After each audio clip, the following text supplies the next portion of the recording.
जय श्री कृष्ण। दोस्तों, स्वागत है आप सभी का फिर से हमारे YouTube चैनल जिंदगी का ज्ञान में। दोस्तों, अष्टावक्र गीता के नव प्रवचन में अष्टावक्र मुनि राजा जनक से कहते हैं कि धर्म, अधर्म, सुख दुख जैसी अवधारणाएं तुम्हारी वास्तविक प्रकृति से जुड़ी नहीं हैं। इस श्लोक की व्याख्या करते हुए पूज्य स्वामी अखंडानंद सरस्वती जी महाराज समझाते हैं कि ना तो धर्म तुम्हारा है, ना अधर्म, ना सुख तुम्हारा है, ना दुख। ये सब बाहरी चीजें हैं, तुम इन सबसे परे हो। लेकिन मनुष्य की स्थिति विचित्र है। दिन भर में ना जाने कितनी बार रोता और हंसता है। कोई मीठा बोल दे तो प्रसन्न हो जाता है, और कोई कटु शब्द कह दे तो दुखी हो जाता है। जीवन के सुख दुख मानो युवावस्था में ही खर्च हो चुके हैं। आदमी इतना संवेदनशील हो गया है कि तनिक कठोर व्यवहार से आहत हो जाता है और प्रेमपूर्ण दृष्टि मिलते ही प्रफुल्लित हो उठता है। ऐसा व्यक्ति क्या वास्तव में आत्मबोध को प्राप्त कर सकता है? यह तो मानो लाजवंती पौधे जैसा हुआ जो हल्की सी छुअन से ही सिमट जाता है। इसी तरह धर्म, अधर्म, सुख और दुख जैसी चीजें तुम्हारी वास्तविक प्रकृति का हिस्सा नहीं है। अब तो सब कुछ ईश्वर की कृपा से बीत चुका है। पहले के समय में उच्च भोजन को बड़ा ही अनर्थकारी माना जाता था। मनुस्मृति में लिखा है कि कोई भी व्यक्ति दूसरे को अपना झूठा भोजन ना दे और ना ही किसी का झूठा खाए। ये एक धार्मिक नियम बन गया। फिर जब गुरु के विषय में चर्चा आई तो मनुस्मृति में कहा गया कि गुरु के समान ही गुरु पुत्र के साथ भी व्यवहार करना चाहिए, लेकिन उसका उच्च भोजन ग्रहण नहीं करना चाहिए। इससे यह तर्क निकलता है कि पहले कुछ परंपराएं प्रचलित थीं, तभी तो उनके निषेध की आवश्यकता पड़ी। यही सिद्ध करता है कि नियम और निषेध का आधार परिस्थितियों और समाज की मान्यताओं पर निर्भर करता है। जब महाराज जगन्नाथपुरी पहुंचे तो बोले, यह कोई साधारण लोक नहीं है, यह तो साक्षात वैकुंठ धाम है। यहाँ उच्च भोजन को लेकर कोई बंधन नहीं, बल्कि इसे विशेष सम्मान प्राप्त है। केवल उच्च की ही बात नहीं, बल्कि वहाँ इसका सेवन एक परंपरा है। यह उस समय की बात है जब झूठा भोजन करना अशुद्ध माना जाता था। अब सोचो, वहाँ धर्म का कोई प्रतिबंध कैसे हो सकता है? जगन्नाथ जी के द्वार पर श्रद्धालु प्रसाद पाने के लिए हाथ फैलाते हैं और आनंदित होकर कहते हैं, अहो प्रसाद प्राप्त हुआ। लेकिन आश्चर्य देखिए, किसी और स्थान पर यदि कोई जूठा भोजन ग्रहण कर ले तो लोग घबरा जाते हैं, राम राम कहते हुए मुंह से निकालने लगते हैं। वही पुरी में वही जूठा भोजन प्रसाद बन जाता है और लोग इसे श्रद्धा से ग्रहण करते हैं। तो उन्होंने हर्षित होकर कहा, वाह, प्रसाद प्राप्त हुआ। लेकिन महाराज, आज की बात मत कीजिए। हमने तो ऐसे दृश्य देखे हैं जहां लोग कुत्ते को गोद में बैठाकर प्रेमपूर्वक दुलार हैं। एक बार अपनी जीभ उसके मुंह में डालते हैं, फिर उसकी जीभ अपने मुंह में लेते हैं। वह उनके होठ चाट हैं, और वे उसके यहाँ तक कि कभी आइसक्रीम उसके मुंह में जाती है तो कभी अपने। अब इसमें किसी को कोई ग्लानि भी नहीं होती। लेकिन इससे निष्कर्ष क्या निकला? यही कि मन की धारणाएं भिन्न भिन्न होती हैं, जो किसी को तुष्टि देती है और किसी में घृणा उत्पन्न करती है। इसलिए अनुशासन आवश्यक है। देखिए, गृहस्थ के लिए पंचमहायज्ञ एक अनिवार्य कर्तव्य माने गए हैं, जिनका पालन आवश्यक होता है। अर्थात जब तुम्हारे घर में रोटी बनती है तो उसमें अग्नि की सहायता ली जाती है। जिस तत्व की सहायता से भोजन बना, उसके प्रति कृतज्ञता प्रकट करनी चाहिए, और उसके लिए भी अंश निकालना आवश्यक है। जो आशी आत्मचिंतन में लगे रहते हैं, उनके लिए भी भोजन अर्पित करना चाहिए। इसी तरह अपने पितरों, गाय आदि प्राणियों और जरूरतमंदों के लिए भी अन्न निकालना आवश्यक है। यह गृहस्थ के कर्तव्यों में आता है और इसका पालन करना धर्म माना गया है। लेकिन महाराज, लोग इन कर्तव्यों का पालन तो करते नहीं। हाँ, यदि कोई सन्यासी हो जाए और भोजन स्वयं पकाकर ना खाए तो उस पर पंचमहायज्ञ ना करने का दोष नहीं लगेगा। अब सवाल उठता है कि ग्रहण के समय भोजन करना चाहिए या नहीं। शारीरिक रूप से कमजोर हो, कोई बच्चा हो या रोगी हो तो ग्रहण के दौरान भोजन करने से उसे किसी प्रकार का पाप नहीं लगेगा। अधिकार, स्थान और समय के भेद से धर्म और अधर्म का निर्धारण होता है। मान लीजिए कोई संध्या वंदन के लिए बैठा हो और अचानक समाचार मिले कि डाकू आ रहे हैं, तो ऐसी स्थिति में वह कुछ जल की छींटे अपने सिर पर डालकर तुरंत वहां से निकल जाएगा। संकट के समय वहीं धर्म नहीं रह जाता, बल्कि जब शांति मिल जाए तब विधिवत नाम स्मरण कर सकता है। असल में मुख्य विषय सुख दुख का है। सुख दुख किसी बाहरी तत्व से बंधे नहीं। यह मात्र हमारी मनोस्थिति का परिणाम होते हैं।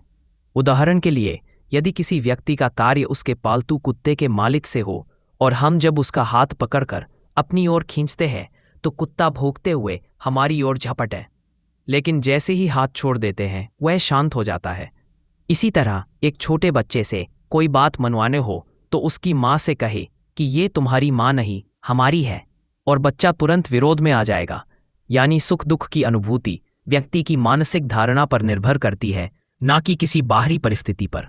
अब यदि वह बच्चा रोने लगे तो यह दिखाता है कि सुख दुख का मूल वास्तव में हमारी मनोवृत्ति में ही बसा है। यह वही स्वभाव है जो कुत्ते या बच्चे में देखा जाता है।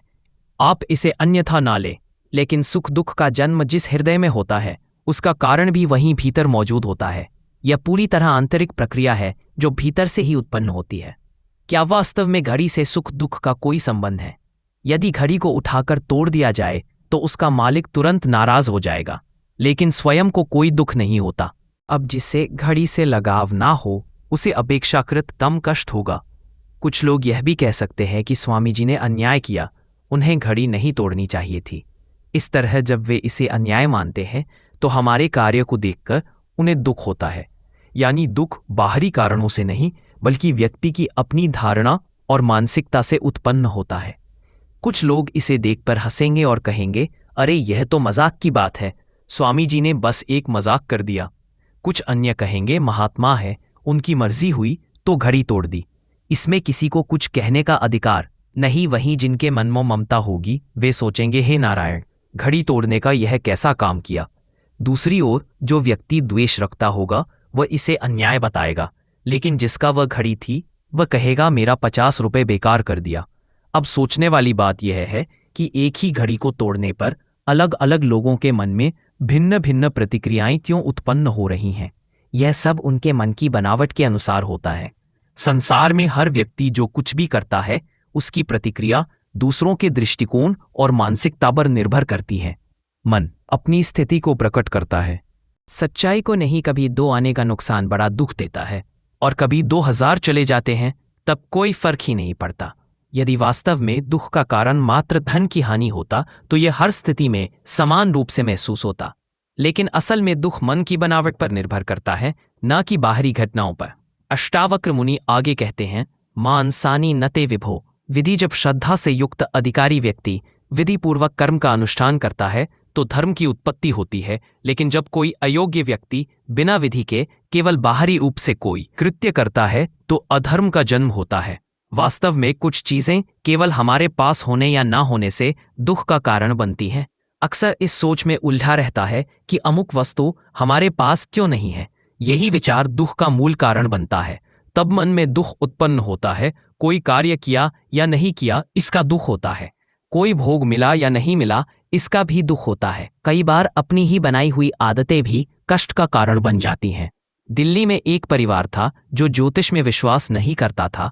हमारा उनके साथ गहरा संबंध था। उनके घर में विवाह का मुहूर्त ज्योतिष के आधार पर निकालना उनके सिद्धांतों के विरुद्ध था, इसलिए उन्होंने स्वयं तय किया कि बारात शाम 6 बजे निकलेगी और 7 बजे तक लड़के के ससुराल पहुंच जाएंगी। लेकिन हुआ यह कि मोटर की सजावट समय पर पूरी नहीं हुई और बाजे वाले भी देर से आए। इस कारण बारात 6 बजे के बजाय 7 साढ़े पर निकली, जिससे उनकी योजना पूरी तरह बिगड़ गई। जिन्होंने समय निर्धारित किया था वे बहुत नाराज हो गए। उनकी आंखें गुस्से से लाल हो गई और वे कहने लगे, मुहूर्त खराब हो रहा है, लेकिन तुम लोग हमारी बात नहीं मानते। अब सोचिए, ये हास्यास्पद नहीं तो और क्या है। ये तो खुद का ही तय किया हुआ मुहूर्त था, मन से ही बनाया हुआ नियम था। प्यारे, इसे छोड़ दो, क्या फर्क पड़ता है। अपने ही मन से बनाई गई दुश्मनी को त्याग दो। कल्पना कर ली कि यह हमारा शत्रु है और इसके बिना हम नहीं रह सकते। इसे खत्म किए बिना चयन नहीं मिलेगा। यह सब मन का ही उफान है, आवेग है। अब सवाल यह है, क्या तुम सच में इसके साथ मरना चाहते हो? अगर हाँ तो मर जाओ। ऐसा भी कई बार होता है, लेकिन लेन जो संबंध प्रारब्ध से जुड़ा होता है उसे तोड़ना संभव नहीं। हमारे गांव के पास 2 जुड़वा भाई पैदा हुए थे, जिनकी नाल जन्म से ही एक साथ जुड़ी हुई थी। क्या बताएं, एक था गोरा और दूसरा काला। एक स्वभाव से बहुत ही कोमल था। मैं उन्हें 22 वर्ष की उम्र तक देखता रहा। फिर बाद में एक की मृत्यु हो गई और दूसरा जीवित रहा, लेकिन दोनों के स्वभाव में जमीन आसमान का अंतर था। जो कहते हैं कि जुड़वां बे का मन एक जैसा होता है, वे पूरी तरह गलत हैं। अब प्रश्न यह उठता है, नारायण आखिर कौन एक साथ जन्म लेता है? मन का उलझावन सानी अर्थात सुख दुख केवल मन की ही उपज है। यही कारण है कि जब तत्व ज्ञान की चर्चा होती है तो महात्मा लोग कठोपनिषद का संदर्भ देते हैं। देखो नचिकेता ने क्या प्रश्न किया। हम उस सत्य को जानना चाहते हैं जो धर्म से भी परे है, अधर्म से भी परे है, जो कृत और अकृत कर्मों से भी अलग है और जो भूत और भविष्य से परे है। यह कोई साधारण प्रश्न नहीं था। हम उस तत्व को जानना चाहते हैं जो ना धर्म है ना अधर्म, ना कृत है ना अकृत। वह ना तो कारण है और ना कार्य, ना भूत है और ना भविष्य, ना वह पहले कभी उत्पन्न हुआ था ना आगे जन्म लेगा। इसका अर्थ क्या हुआ? हम केवल उसे जानना चाहते हैं जो शाश्वत रूप से विद्यमान है, ना कि उसे जो भूत और भविष्य के संधि स्थल पर स्थित है। हम उसे भी नहीं जानना चाहते जो केवल अस्तित्व मात्र है, बल्कि उस परम तत्व को जानना चाहते हैं जो धर्म और अधर्म से परे है, जो केवल कार्य कारण की श्रृंखला में उत्पन्न होकर विलीन हो जाता है। वह हमारा विषय नहीं है, क्योंकि धर्म और अधर्म दोनों ही सुख दुख के कारण बनते हैं और हम उस मूल सत्य की खोज में हैं जो इन सबसे परे है। प्रकृति ही कारण है जिससे यह सारा सृष्टि रूपी कार्य उत्पन्न होता है। कुछ पहले ही घटित हो चुका है और कुछ भविष्य में घटेगा। इनके बीच एक संधि भी होती है, लेकिन हमें वह संधि नहीं चाहिए। तो फिर हमें क्या चाहिए? हमें केवल वास्तविक ज्ञान चाहिए। तत्व का सच्चा स्वरूप क्या है, बस यही हमें बताया जाए। कठोपनिषद का प्रश्न भी यही है। अब सोचिए, लोग व्यापार में अपनी विवेक शक्ति लगाते हैं ताकि लाभ बढ़े, लेकिन उनका चिंतन किस तरह होता है? कमाई पर विवेक का उपयोग कहाँ किया जाता है? उत्तम जीवन साथी पाने में विवेक कहाँ लगता है? एक सुंदर घर बनाने में, लेकिन जो वास्तव में है उसके बारे में तो कोई विचार ही नहीं करता। तुम्हारा बड़प्पन का अहंकार मात्र एक भ्रम है। यह सब मन की प्रवृत्तियों का जाल है, एक मानसिक खेल। जब हम अपने मन को इस शरीर से जोड़ लेते हैं तो शरीर ही सब कुछ प्रतीत होने लगता है। महात्मा गांधी से पूछो, उनका मन देश की सेवा में समर्पित था तो अन्य बातों की चिंता स्वाभाविक रूप से पीछे छूट गई। यदि तुम्हारा मन धन संग्रह में लग गया तो आत्मज्ञान और मोक्ष की खोज कौन हो गई? यदि मन स्वयं में ही उलझक गया तो तत्वज्ञान की परवाह समाप्त हो गई। यदि भोग विलास में डूब गया तो सत्य की खोज पीछे छूट गई। यदि किसी कार्य में पूरी तरह रमा रहा तो मोक्ष की चाह स्वतः दब गई। और यदि प्राप्ति की लालसा में डूब गया तो सत्य से दूरी बढ़ गई, तो तत्व की परवाह छूट गई। यह सब मात्र मन का खेल है। जब मन किसी बाहरी वस्तु को पकड़ लेता है तो वह व्यवहार कहलाता है। जब यही मन स्वयं सुख दुख की कल्पना करने लगता है तो वह स्वप्न बन जाता है। और जब मन पूरी तरह डूब जाता है तो उसे समाधि या सुषुप्ति कहा जाता है, जहां स्वप्न भी नहीं रहता। लेकिन यह सब मन की ही अवस्थाएं हैं जो इन सब का साक्षी है। उसे जानने का प्रयास करो। मानसानी नते विभो। यह सब मन का खेल है, ना कि तुम्हारा वास्तविक स्वरूप है। जब मन शांत होता है तद सत्य प्रकट होता है। सुख दुख जागरण और स्वप्न ये सब मन के खेल हैं, परंतु जो इन सब का साक्षी है वही तुम हो, शुद्ध अचल अमर। उसे जान लो, वही मुक्ति है।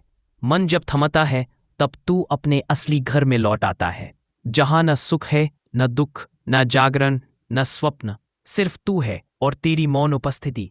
वही साक्षी, वही परमात्मा। राजा जनक मौन हो गए। उनकी आंखों में अब प्रश्न नहीं, बस शांति थी। अष्टावक्र मुस्कुराए। यही है वह क्षण जहां मन समाप्त होता है और आत्मा प्रकट होती है।